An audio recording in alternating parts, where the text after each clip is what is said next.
welcome to the Buffalo Game Space Weekly Podcast. Small crowd today. Today in studio we have myself, John Fletcher, and Greg Giles.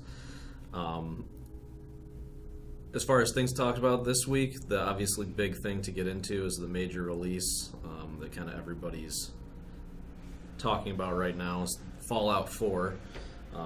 First time for a new version of the series to come out in some years. Eagerly anticipated, finally came out on Tuesday, causing somewhat of a stir online for many different reasons. Some good, some bad. I've personally put in a number of hours in between running around myself, so I know kind of how I'm feeling about it. How much of the Fallout games have you played in the past? I finished all of 3. All of it. I mean, I beat the main storyline, and then I played a couple of expansions from it. So the first one was is it Liberty Prime or something? That one giant robot. That was the Broken Steel, I believe. Yeah. That's the one that actually raised the level cap and it extended the main campaign. Right. So yeah. I played that, and then I started the one where you're fighting aliens on a spaceship, but it was super I never boring. played the Aliens one or the one that took you to the bayou. There was a swamp Oh one. yeah, I didn't play that one. I didn't play either of those, but I did get the Broken Steel because it allowed you to continue your character past the end of the main story, which was an interesting thing they did for an open world game where you build your character out in Fallout 3, is that at the end of the main story, spoilers aside, whether your character lives or dies, that concludes your ability to play that character in the wasteland. You can't load that character back up and wander and do side missions or anything after that point. You can't, I beat the main quest, now I'm going to go back and do those side missions. Oh really? And it just cuts it off. You can't do it. No. You have to have an older save or whatever. Once it's done, it's done. Either way? No matter what? Until they release the DLC. Oh. And that part of the big draw of the DLC, and one of the reasons I even got it, was that I wanted to keep playing my character, and that allowed you to load the character that had beat the main quest line at that point and continue.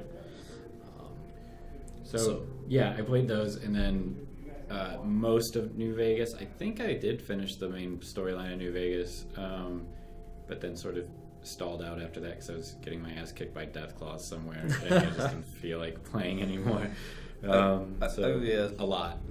of Fallout. Oh, that's awesome. I really like New Vegas. Also, I played through most of the first one. Sorry, go ahead. No, it's the perennial debate around the space is what is better, Fallout 3 or New Vegas, because they're very similar games, but there's large differences that kind of draw a very divisive line down the middle of certain people feel, mostly related to the setting of Fallout 3, they feel like the DC wasteland was more post-apocalyptic, bleak, and it really had a sense of environment that New Vegas kind of lacked. Other people counter that and say that this actual setting of New Vegas is much more coherent than the Fallout 3 landscape, whereas Fallout 3 might have had a better sense of environment, individual environments and theming. There was a lot of brown and green and darkness, and it was really something new at the time. Right. It also things just existed because they were there. It wasn't the Super Duper Mart was just there because here's the Super Duper Mart. Yeah. Whereas the world of New Vegas was actually built with certain purpose. It flowed. Their outposts were positioned in places where that made sense. There was the central kind of city area. There was outpost settlements that were tied with reasons. This settlement existed because there's clean water here. Right. This settlement existed because it's it started as an outpost, and so there was storylines. The first place you end up going to, I think it was called Good Springs, maybe. Yeah, sounds right. It was a small town that was kind of growing because it had a non-irradiated source of water, and it was semi-defensible. So it was there was a reason for behalf of a number of people to be there, as opposed to in Fallout 3 where it was just there's some people over here and some people over there. Yeah. There's the DC monument, right. Whatever. Which is interesting, I feel that's why Fallout in general actually works better than Skyrim, which is because a wasteland kind of you don't that lack of continuity is like inherent to a Wasteland, where it almost makes it better, right? Like some people are feeling with the difference here between Fallout New Vegas and Fallout 3, whereas like, so you can just like plop shit out in nothing and it makes sense, right? You don't need to build into it as much as a game with more realized space, which is awesome. You know, I think it allows Bethesda, and especially with 3, to be really flexible with what they wanted to try, because they didn't have to necessarily connect it so much. Right, and I read some of what they've said on the topic themselves, just internally, and kind of how they set that stuff up. And whereas, like, you point to kind of almost the Obsidian approach with New Vegas style approach, where they're saying, like, well, they kind of did both. Like, it's discontinued, it's a wasteland, but at the same time, there's, like, purpose for certain areas. And so people can kind of get that kind of, like, sense of space, that they kind of feel like it makes more sense. Yeah, I never and really kind of get tied to it a little bit more. But the Bethesda approach wasn't so much like, hey, let's come up with reasons for all these places to exist. Their reasons were more gameplay tied, right? So actually, on one of the interviews that they gave, they talked about the approach. I believe they named it the Hard March, where basically it's an internal testing mechanism that they use, where once they've kind of created some environments and they've laid out kind of like, there's a building here, there's a stream there, there's a mountain here, there's like, they kind of like have a test environment that's ready enough to walk around in. Yeah. They'll take somebody who didn't work on building the environment on the team, and bring them in and plop the character somewhere in the environment and say, go that way. Yeah.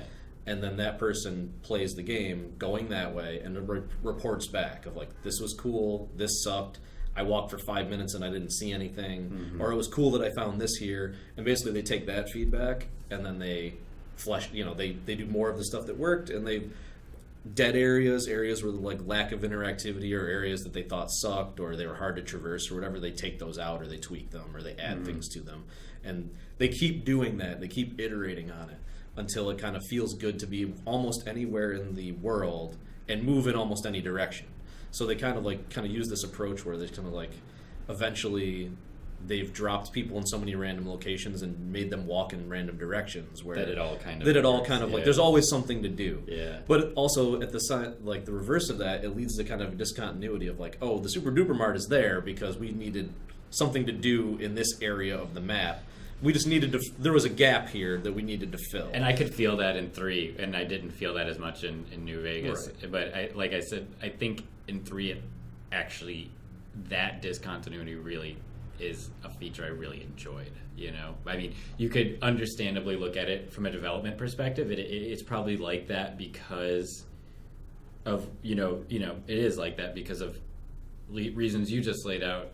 But I think in practice and perceiving on the user end, it comes off as it actually just sort of, I think, improves the experience because it's so disjointed that it really reinforces the wasteland feel that I don't think New Vegas hit as well.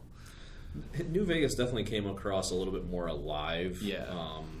As opposed to like kind of the wasteland. You know, you throw the wasteland around there. New Vegas almost felt like a semi-irradiated Old West. You know, it was kind of like more like back in time as opposed to like post-apocalyptic, depending on the way that you look at it. Yeah, sure, there's some lasers and robots floating around, but you know, you could make the argument, if you didn't tell anybody any of the backstory of that, they could just be like, yeah, you're playing a weird alternate history Old West, and people would go with it. Yeah. Whereas like Fallout 3, you couldn't really say that. It's definitely like the world's been destroyed. That one was, the world was just completely fucked in that one. Yeah.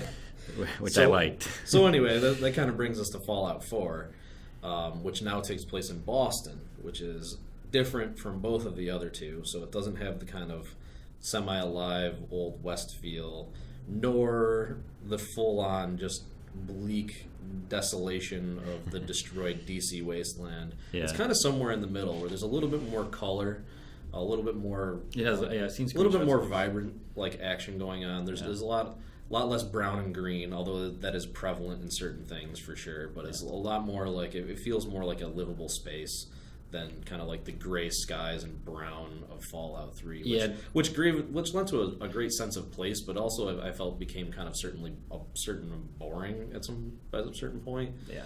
I kind of got sick of just looking at the same colors and the same things over and over again, especially once you put like 40 hours into the game. It's kind of like, okay, Right. another subway car with a bunch of broken cans in it or whatever, and they're all Yeah. the same color. Whereas kind of be able to get out into the world, there's actually like growing flowers and stuff that you can like pick and crap for really? stuff. They took a lot of notes kind of from Skyrim, where Yeah. the world is very dense in interactivity, where kind of along those hard march kind of testing environments. I haven't found myself in any situation where I walked more than 10 or 20 seconds without running into something that like, oh, I could pick a flower here. Maybe it's something small. Maybe it's just like you pick a flower, or maybe it's like you find a chest, not a chest, they're like briefcases or like whatever that has stuff in it, or like, Yeah. or some weird like settlement that used to be there that's now destroyed or whatever. Yeah. There's always kind of something to interact with.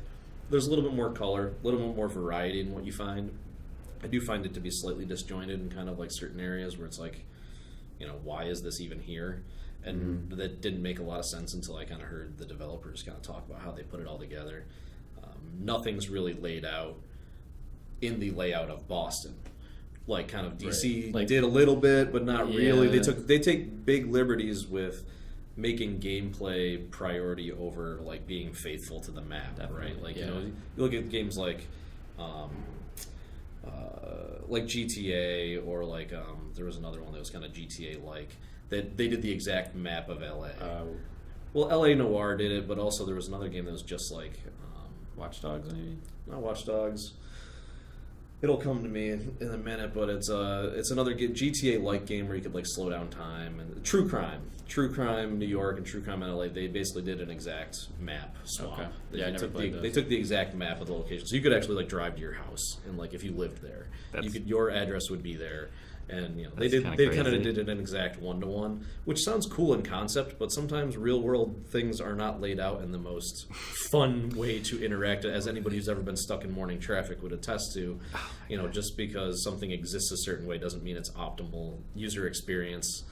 Yeah, actually, it's very infrequent. I mean, and that's the thing of the challenge of game design is you want to make spaces look like the real world, which can be so imperfect, but you also want it to be intuitive, right? So, You don't when want you to go frustrate people, right in a one-to-one translation, just to me seems like not only unnecessary but problematic, like for reasons you just pointed out. right? And so they actually had members on the Fallout 4 team that grew up in Boston, and they would kind of go to them every once in a while to be like, hey, what was it like in this area? Or hey, what about like this like kind of colloquialism or something? Like they went back to them to talk about like language and like accents and the way that certain people talked and whatnot to make sure that stuff was kind of accurate. That's cool. But the actual map was not done. Like they took vast liberties of like where things are laid out in relation to each other, how far away they are, just to tweak based on the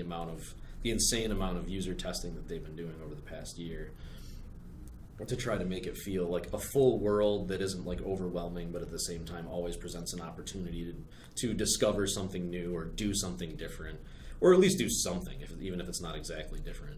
Yeah. At least find and do something new to kind of keep the player engaged and moving along, as Right. opposed to just standing in an empty desert and being like, Just okay, humping it across like what now? Yeah, just a huge void. Which, I mean, yeah, I like it, but it doesn't. A game that like the problem is, those games just have a space. Yeah, I mean, you don't want to just wander for wander's sake. Right. Sometimes, I wish Anthony was here to talk about wanderers. Yeah, they do a good job of kind of keeping you going, keeping you mulling. I definitely found myself pulled along in certain areas where I found myself like in what would seem to be the middle of nowhere, and then kind of very quickly within a couple of steps in any direction, seeing like a new landmark in the distance that could, that looks interesting, I guess I'm going to go that way. And then running into like 2 or 3 things on the way there, and then getting there and finding out what the heck that thing was. And How that's big happened is the several world times. compared to, I guess, 3 in New Vegas? If you can even convey that in words, I don't know. So I'm not quite sure exactly how large the environment is relative to the other two. I'm not far enough in to kind of give a solid answer. I know that I looked at the Pip-Boy to kind of get a general, like, and zoomed out to see kind of how big of a world I'm dealing with, and I couldn't exactly tell. I know that I've kind of explored the northwest corner of the map so far, basically. There's a place that the game is telling me to go for the main quest line called Diamond City, which is supposed to be really like the downtown Boston area, which Okay. I haven't even been there yet. It looks like it's like dead in the center of the map, and it's supposed to be like the dense downtown area. I haven't even been there yet. Granted, I haven't put a ton of time into it just yet. I think I'm only about level 11 or 12, and that was all from... And, the first 5 levels you probably get through the first 5 levels in, like, the first hour or two of gameplay. Mm-hmm. And then from there, it's kind of, just depends on how much you get into. It has been moving along at a pretty good clip as far as that goes. But general kind of feel so far is it really feels like Fallout 3 on next gen. It feels like a new environment with better, more colorful, prettier graphics, and a lot of new customization options overlaid on the top of it. A lot more variety in weaponry and places and things to do to, like, interact with the spot. So, like, when you say it feels like Fallout 3, how? So there's certain things in the game that are literally copies of the mechanics from Fallout 3. For example, the lockpicking and the hacking mini games. Still. They're literally the same thing. They don't look like them. They are them. So it's They still, are it's just the lock comes up and then you see the pin, The bobby go back, pin with the and then screwdriver. The other one is that you're at a terminal and you just see the rows of jumbled text, and then And you have to figure out the pass. It's literally no new mechanic, no new mini game. I was kind of hoping for something new. Like, I really don't think their lockpicking mechanic could be necessarily improved upon. I actually really It's- like that. It's Yeah. really I good. think it's a good one. Yeah. I really enjoy the hacking mini game, but it's like once you've done it like 5 to 10 times, you kind of like, I get it, and now it's Yeah. just kind of like at the high level hacking games from 3 and these other ones. I've found them to be entertaining in the sense that you can't just pound your way through them. You have to sit back and think for a second because it kind of gives you an interesting thought puzzle of how many characters of the password you entered are correct. It doesn't tell you which ones are correct. Yeah. And by entering a couple, you can kind of figure out what's the same and what's different from them, and what remaining passwords fit that criteria. Yeah, this could be pretty tough. So it can get tricky, which is an enjoyable little puzzle. It also can be done pretty quickly, and also once you get your head around it, you can hack the novice panels in like freaking 5 seconds. Like, I can just be like, I can click through, eliminate the duds Yeah. to the point where there's only like 3 viable passwords left, and I have 4 tries, so I can just like click. I don't even need to pay attention. Yeah, Just hit all the ones left until they're there, and I can't get locked out. So it's still that's that's- still basically that. Well, It is. It's Yeah. not. It's not even like basically. They added no new wrinkle. They added no new like, oh, this is like a little bit more complex, or this is a different way to do it, or anything like that. It's the exact same game on both sides. Which is, on the one hand, it's familiar, so it's kind of cool because it keeps it rolling, and I liked the little game that they came up with. yeah. But at the same time, I was kind of hoping for like, I generally play these games as kind of a gunslinging hacker, and I was like, sweet, I wonder what like the terminal hacking game is going to be like in this game. Is it Yeah. like, what are they going to come up with, like a new puzzle that's like a cool way to hack the terminals? No, they didn't. Not at all. They were kind of like, if it ain't broke, don't fix it. Here you go. Yeah. And I'm sure internally they probably tried a number of things that didn't quite pan out. Yeah. In one of the interviews I read with these guys, they claimed to have had a fully functional Python compiler in the game at one point. What? Wow. To be used for at the terminals and whatnot. Yeah. Which they thought was really cool, but they found it to be kind of a little bit too big and scary for most folks, pretty much outside of the straight programming department. Yeah. They were kind of not interested in that, and they just thought it was like a drag. Yeah. So they ended up taking it out. I kind of hope they release that as DLC at some point. That sounds like something ripe for The DLC. Python DLC. Where they can, or even just like any type of scripting DLC where you could actually like hack the terminals and maybe come up with some like logic or code. That would be awesome if you were just like writing your own scripts and stuff in that world. Yeah, that would be awesome. I mean, they allow you. And the one thing that I have come across is that they allow you to like hack robots, and And if you hack the robot, you can then like assign a personality type. But you're basically picking from a list. You're basically saying like, act like a doctor, act like a policeman, act like a first responder to like a catastrophe or something like that. And the robot will walk around kind of like offering help or shooting bad guys, depending on which one you pick. And I would really love to see it where it's like I could hack the robot and actually program its AI. And not even like go deep, but just give it like a sense of heuristics where it's like, your priority is to heal me. Yeah. But if I'm already at full health, like then fight the enemies. Yeah. And if like the enemies are about to be dead, like then do this. You know, Yeah. just give it kind of like, you know, a Final Fantasy 12 Gambit system or like Dragon Age system where you can kind of program the party a little bit. Just give it like a sense of like, these are your priorities, now act accordingly. You know, I mean, those things basically presented visually scripted if-else statements, for the lack of a better term. They all just kind of collapse down. But they present functional logic that I think would be great to play with, you know, especially if you could assign, like, enemy types or whatever. Just I think that would add a huge amount of depth to that game. Because then you could, I don't know, you could even, like, battle the robots then maybe and stuff. That would be kind of fun. Who dat? So, yeah, I mean, I definitely wish that I didn't turn on the playback. And, you know, I wish they presented, like, newer hacking options that were deeper. I mean, the game isn't about just that, and so it's kind of just my selfish desire of, like, I want to play it like that, because that's kind of how I usually make my characters, kind of, like, that's their forte. Right. So I wish I had kind of deeper options, or even at least a new mini game, or, like, a new hacking game. Yeah. I do like it, I guess, to kind of bring it full circle. I do like the old one. I just kind of wish there was a new one, and I was kind of almost surprised when I came to the first terminal that I could hack, and I could see that it needed to be hacked, and I was excited. I'm like, oh sweet, let's see what the new mechanic is. And I'm like, oh, this looks like the old one. Oh, it is the old one. Yeah. I mean, I can't think of, and that's really rare for a game to do that, like in a sequel, I find. I don't know. Well, did BioShock keep? I think BioShock had a weird kind of hacking thing with like the water, and you had to like move it through the puzzle. And I think they kept it throughout. It was a tricky. I think the first two. I think they dumbed it down at one point because I think it was at a certain point that hacking game became cumbersome. Like it was kind of like a little bit too much of a pain in the ass to be worth it. Oh, like, it's a weird mechanic. And it took a while. Sometimes it took too long. Yeah. Sometimes it was kind of like, oh my god, if you went you could spend like route, you went 10 minutes like hacking one robot, and then like the robot like craps out like a minute later, and it's like, well, I should have just shot that thing. That was the biggest on, problem. I played through it hacking, and it just the action would stop so much for this thing you were so tired of doing. And it was just not. Yeah, you never want it to be like, oh, here's a new thing to hack. Like, ugh, right? I don't want to do this again. Exactly. Come on.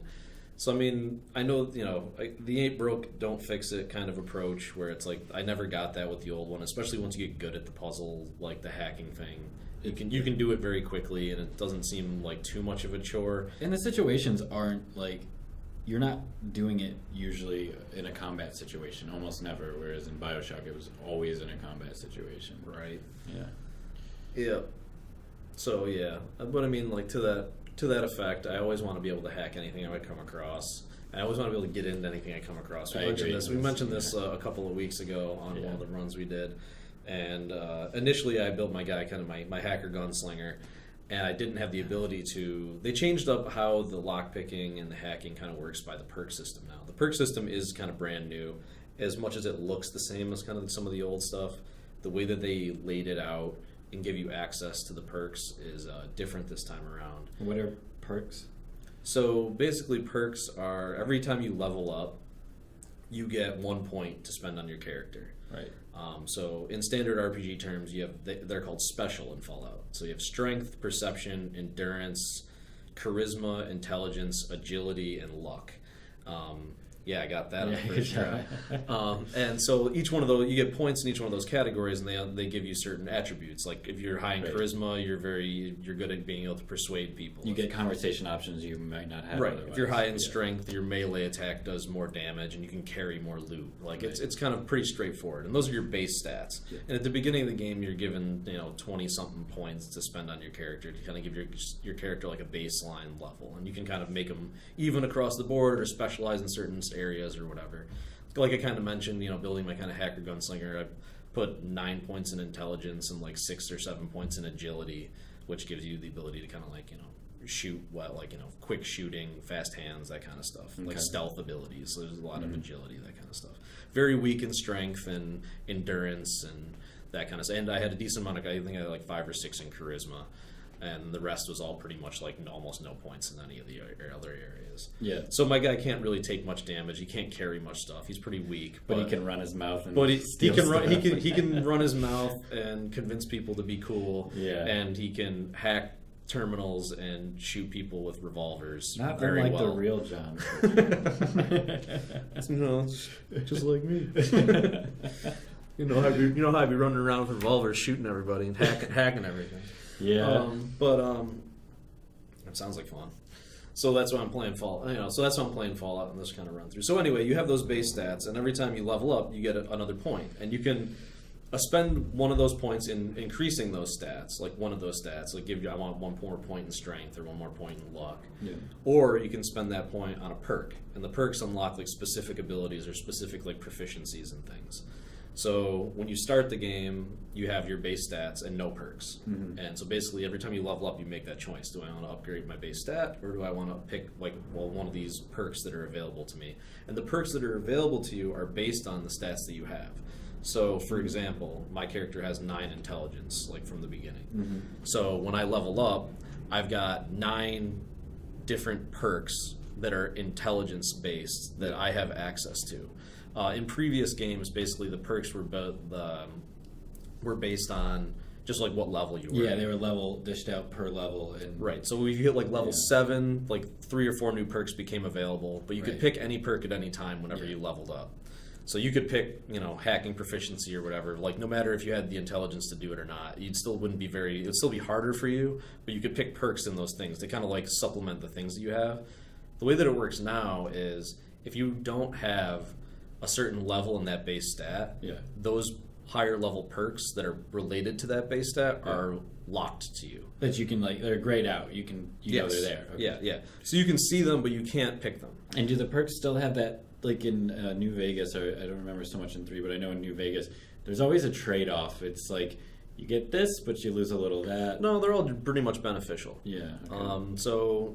But like for example, the way that they do it is you get the highest level ones that are available to your base stats immediately. So you can pick a level 9 strength perk on your first level up if you have 9 strength, right? You could pick a level 4 charisma stat if you have anything above that whenever you level up. Yeah. But if you have below that below that base stat, anything perk above that is grayed out to you. It's not on the table. And then there's also certain level requirements for certain like extra ranks in stats. For example, like a lot of the perks have multiple ranks. For like the hacking, for example, like the first one is like hack advanced terminals, and the second one is hack expert terminals. But you can't unlock. You need that level stat, and then you also need like level 13 to be able to unlock it. Right. And then you need like 5 intelligence and level 23 to get the next one. You need 5 intelligence and level 32 to get the last one. Okay. So there's still kind of a level requirement and also a stat requirement to Right. get there. But all the first rank in any given perk is available just based on the base stats. So like it's no slightly, level requirement. it sounds slightly more flexible in some ways, and But it also not like so locks much. you into certain play Right. styles. You can't just like Yeah, be exactly. I have no perception and be a master lockpicker. Yeah. Like you need to have at least a couple points of perception to unlock the ability to even try to unlock the harder Okay. ones. So the way that they did it in past games was it was basically like if there was like a hard lockpick, you could be like, sure, like go at it, and then it'll just snap all your bobby pins on Yeah. you. Yeah. In this one, it's like it's a master lockpick. If you don't have master lockpicking perk, it's just like I can't do it. Yeah. Like it doesn't even allow you to try and just break all your things. I like the other better. I mean, and I guess that's the trait. it Just gives you sort the of- chance, but I mean, Well, and it just seems more true to the world, right? Like, if you want to go fuck yourself over, go for it. Like that, maybe you do that once. or maybe you blow get all your- lucky. I mean, I definitely Yeah. remember finding myself in a couple situations where I was trying to like pick a lock that was above my kind of pay grade, so Right. to speak. Yeah. And Just just always, man. and just getting lucky and being like, oh my god, it's turning. Oh my Yeah, god, yeah, is this yeah. going to be it? Am I at Yeah. the right spot? Click, and it's like 100 experience, and like, oh shit, this is good. There's crazy shit in there, and it's like, this is awesome. Many So it dudes. kind of takes that away. Yeah. Like you're not going to get that thing. But at the same time, it makes you kind of play your role a little bit more, where you can't just be like, I'm a dumbass like guy swinging spiked baseball bats, and I'm going to hack this master terminal. Yeah. You know, he can't do that, Yeah. so he shouldn't be able to. You know, and so you shouldn't be able to just do that just because you're trying. I do. I guess I do like that better. That's just more coherent. I mean, And so I did find myself in a position because I didn't put enough points in perception in the beginning of the game to get any of the lockpicking perks, and I came across a couple of locks that were just above my ability, yeah. which was none, Yeah. and it wouldn't even let me try to pick the locks, and I'm like, damn it. So I spent a couple of my points like upgrading my perception just so I could start getting those perks and unlock that ability to me. I don't know if I'll put any more points in perception now that I got it down to where I can unlock the lockpick stuff. Yeah. But it is very interesting kind of how they did that, how they kind of gated some of the perks, how it's like you kind of have the entire chart available to you right out the gate depending on how you spec your character, and then it kind of opens up based on leveling and how you kind of want to spec your character out from there. It definitely leads to more kind of role playing, and it'll probably make more people play alt characters. Although I have heard that there's no level cap in this one, so I guess you could make like an almighty character that has the That's entire crazy. chart unlocked at some point. There has to It would be. probably Not take even like a 9999. There's got to be You'd figure there's got to be some. I mean, there's usually like an arbitrary cap. like That- 60 or 100. Well, it's not or even so something. much an arbitrary cap on like a hard level cap. It's just more like you now need so much. It's kind of like traveling the speed of light. Like, you know, you now need so much experience to unlock the next level that there's Oh, just yeah. not enough experience in the game to get Yeah, it. that's true. You know, Yeah, there's I not can enough see that. enemies that are hard enough to give People- enough experience. yeah. But there's some people that'll grind that out forever. Yeah, But fine. it doesn't make a hard level cap. They'll find the loophole that allows them to, like, I don't know, like infinitely hack one terminal somehow and get all the XP from it. Sure. Yeah. I mean, those grinders are always out there. Yeah. But I mean, Fallout 3 had like a hard level cap where it's like once you hit like level 30 or 40, I can't remember which one it was, but once you hit that level, Yeah. you just stop getting experience. And you just can't. That's it. That's your character. Have fun. Like, you can't do anything. You can't unlock more perks. You can't unlock more abilities. So you had to kind of be very kind of stingy with how you kind of upgraded your character. Made sure you kind of thought it out a little bit. This one gives you kind of more the ability to just kind of keep going. Skyrim did the same thing, where they didn't put like a hard cap on it. It just made it harder to kind of get the next level Right. as you kind of going along. But it kept everything open to you, which I kind of like that approach, because I know some people. I'm not necessarily. I had fun with it. I'm not necessarily this way anymore. But I know when I was younger, I was this way, and I have other friends who are this way. That basically, once they stop getting experience, that character is dead to them. They're like, whatever, guess I'm Yeah. done with this guy, because Yeah. there's no point in playing him. And I'm kind of like, well, the point in playing him is keep playing the character that you Right, like. yeah. But they're like, whatever, no point. I can't keep upgrading him, so there's Yeah. no point. And so it's like that's kind of the Skinner box experience kind of thing of like certain people just like are so hard tuned to it that once it stops, they're like, it's done. Yeah, I think You know. it's just like, I think it's such a, I don't know, what's the word I'm looking for? Meaningless thing. Like, it's just sort of like, it's, you know, it's the thing where like, yeah, I guess some people don't, if the game or the system isn't crediting them for something, it's like it doesn't exist for them. Like, Right. I think in Dragon Age at one point, like there, a character, like I read a article where this guy was saying a character died, but it didn't matter because like nothing in the game, and it's like, well, it did matter. He's dead. Like, he's a person and he died in the story. Like, Right. just because it doesn't go like, you know, -1 whatever points. Like, yeah. So I think that aside, though, I do think it is better to have a soft cap within a hard cap, because I don't know, it just feels like you're still developing a character. So I mean, It lets you still get that kind of like you shoot a guy in the head and it gives you the little ka-ching. You got 10 XP, even though that 10 XP is now meaningless to like Yeah. upgrading your character. Like, it'll take a million years to get to the next level, getting 10 XP for each thing, but it still gives you the little pa-ching. Good Yeah, job. yeah, Here's some yeah. experience for you. And as long as that's there, people will keep playing it. They'll be Yeah. like, oh, okay, fine. Like, the game's not dead, but like it feels. Some people are just like, oh yeah, I made this awesome character. I really like it, but I can't upgrade him anymore, so I'm done. Yeah. I mean, I know MMOs face that problem all the time, and they constantly have to keep raising their level cap to keep. And there's some high level stuff where then it becomes about gear. So Yeah, there's a MMOs workaround. are different though. MMOs are like, it's like you start playing a different game when you hit the cap.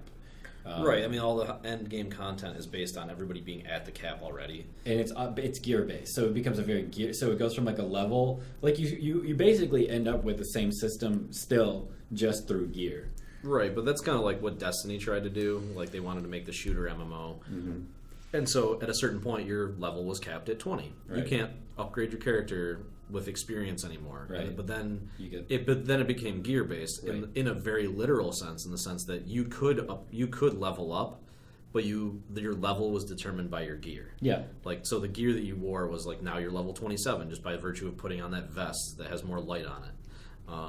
The game actually would say you're level 27. Really? Yeah, Huh. like you're level 28. That's interesting. And that it makes wouldn't us- give you new abilities like on like the skill chart, but your level did affect like the damage you did to enemies and the damage they could do to you. So if you're 2 levels above an enemy, they can't really hurt you. Yeah. And by virtue and in reverse, if an enemy is like 2 or 3 levels above you, Yeah. there's nothing you can do about it. You can just blast them for days, and you'll just run out of ammo before you kill them.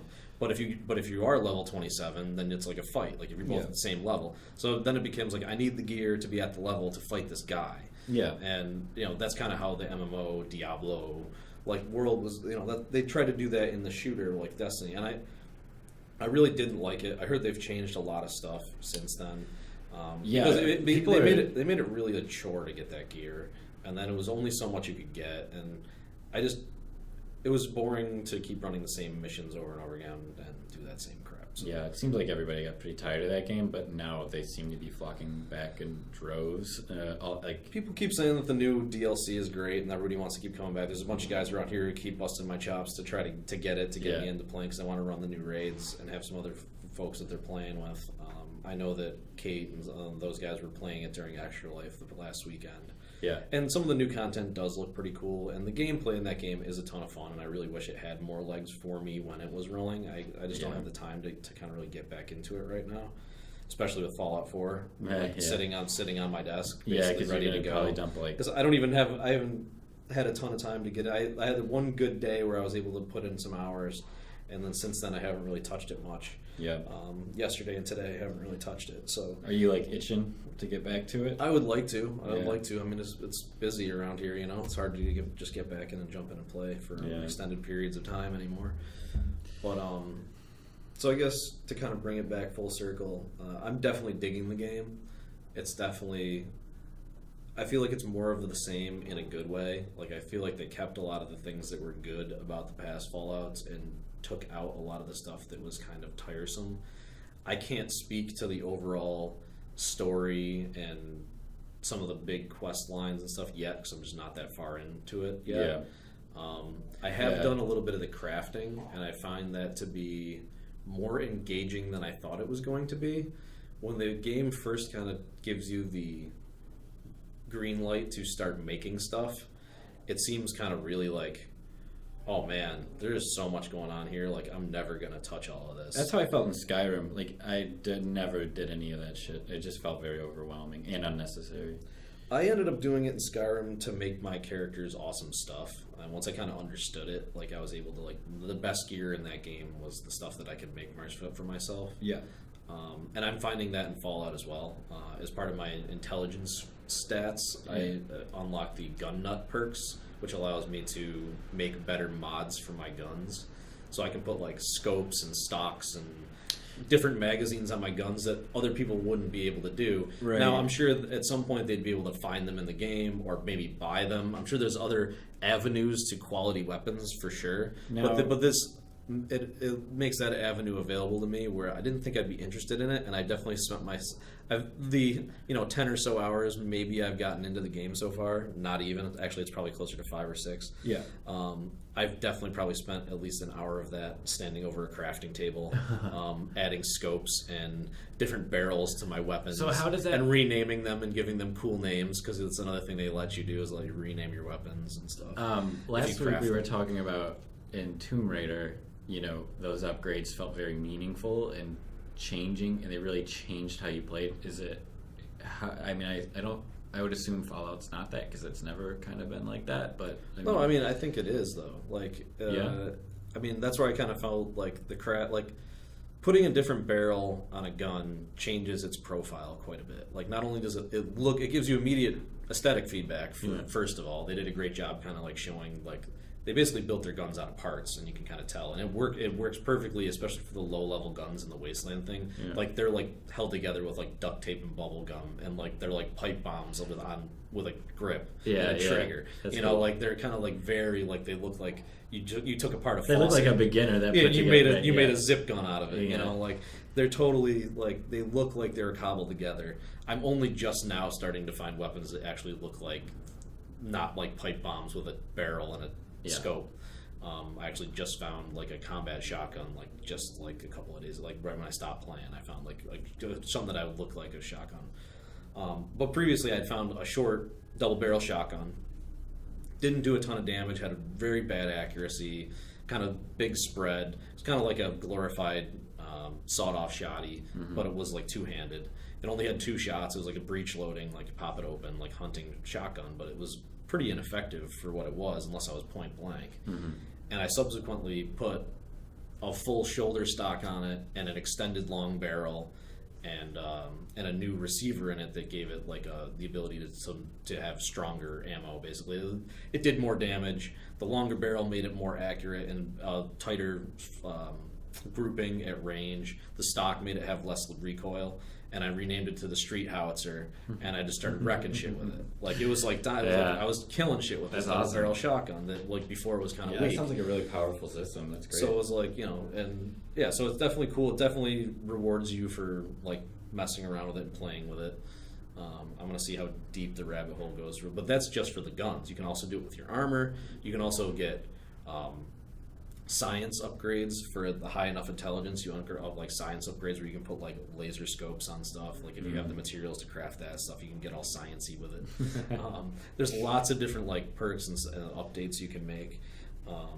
But there's also a settlement crafting system now. So basically, one of the new things that they added was you can basically, as like a liberator and kind of helper of these people surviving in the waste, you can establish settlements and bring people there and put them to work and, you know, basically make them. You can break down pretty much everything. You can break down buildings. You can break down rusted out cars for like scrap metal, then Really? use that scrap metal to build like a radio beacon, or break down all these fallen trees and scavenge all that wood and build like a guard tower out of it. What? And then you can assign settlers to like man this guard tower, and then they'll raise like the defensive rating of that settlement. And so you have all these other things where like their food, their water, their shelter, their defense, Yeah. like their availability of power. You can build generators. You can build like all these and this is all dependent on like your ability to craft certain things and your raw materials that are available to you. That sounds like a And- totally other game. It really is kind of, and I haven't engaged with it too much, but it also was more satisfying than I initially thought it was going to be. I thought I wouldn't touch it at all, Yeah. and very quickly they've made it work in a very controller-based system where I thought like without having mouse and keyboard, like this is going to be super cumbersome, and it's really easily like broken down by like category and what you have available, and it's like, oh, you can build a turret. Now you walk around in the first person like view and place this turret here. Yeah. And if as long as you have the ability to freaking build it, it just builds it, and now it's there, and now it raises the defense. Like it's a lot easier to use than I initially had anticipated when it was first presented to me. I was like, oh, this is a cumbersome piece of shit that I'll never touch. And very quickly after that, it was like, hey, can you like plant some food for the people? And I was like, okay, I got like a couple of carrots, and like boom, throw them in the dirt. Now the food production goes up. Like I didn't have to do anything else. I was like, oh, that was really easy. Can you get some power and like put out a radio beacon to call in more people and like build a generator and like That sounds like the Fallout Shelter app, which is probably the point. Yeah, I didn't engage with that at all. I played that a little bit, but lost interest almost immediately. Just that's not for me. I heard some stories of what people were doing to their vault dwellers in the app, which was more interesting to me than what the Right, app that would seems have to had be the provide. fun part for most people is just these weird situations that come up. Right, and so that's kind of like the ongoing thing about these games, right? That seems to be kind of like the divisive bit about it a bit, where it's like there's like New Vegas, people point to some of the writing and some of the cohesiveness and like the theming of that game is tighter, and it kind of more like moves along about like a main quest, and kind of like hey, there's a theme, there's a common thread throughout everything that happens in that game. and it kind of drives kind of like a story and a quest, right? Whereas Fallout 4 and Skyrim to some extent and some of these other things, especially now with this new kind of settlement crafting system and whatnot, it's more of like a playground. It's more of like a sandbox. Yeah. It's more of like, here's the waste, go survive in it however you feel. Yeah. The quests are almost secondary. Yeah. That's like there's a very kind of, I don't know, there's a powerful opener to the game, and there's some crazy shit that happens to your character's personal family that should drive you on this kind of main quest, and I've felt none compulsion to go hunt this down. I've totally just been wandering around and getting into adventures. Poking stuff, basically. Just playing around, seeing what works, just breaking things apart and seeing how they tick, as opposed to like, oh, I really need to go to Diamond City and find out what's happening with this character. Yeah. And I haven't even touched it. I mean, I guess time will tell if it's more worthwhile. How it unfolds, for But sure. from what I'm seeing a lot online, people are very much kind of in the same bit. Like all the kind of gifts you see show up online have nothing to do with like, hey, look at this cool way I solved this quest. Yeah. It's all like, hey, look at this cool contraption I built, and I'm like launching pipe bombs off it. And like, That's cool. it's totally people like Minecrafting the wastes and having fun with Which their seems to be what they wanted. And there's an argument to be made for that. I guess some of the hardcore RPG folks bristle at that, and they're like, man, I really wish this was more kind of tightly based around story and role play. Yeah. But everybody else is like, blow shit up in the wasteland, I'm going to build a tower, and I'm going to throw barrels off of it, and it's going to be sweet. And then they share it with their friends, and that's the thing that really drives their enjoyment with it. And I think that game will be as huge as the others, and probably even more longevity given the systems that you're talking about right now. if they ever kind of invent a way to allow like a few people to venture into your world and let them kind of interact with your world too, kind of a la the Minecraft thing, it'll be a whole nother phenomenon than what it is even right now. As it stands right now, I'm totally enjoying the game. Time will tell about like how deep it all goes and if some of these things become boring or cumbersome or what I don't like about it just yet.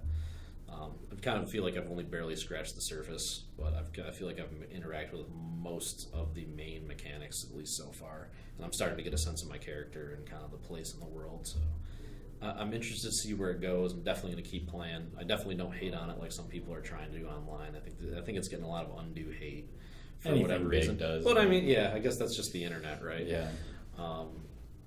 So I guess we'll see what happens next. All right. Hopefully next week you get some updates for us. Hopefully by next week I get to play more. Yeah. We got the big event coming up this weekend, and I might drag my Xbox down here to get a little play in while I'm kind of at the event. But outside of that, anything else to kind of close her out on? Nah, I gotta take off, so that's it for me. All right. Well, thanks for joining again, and we'll see you next time.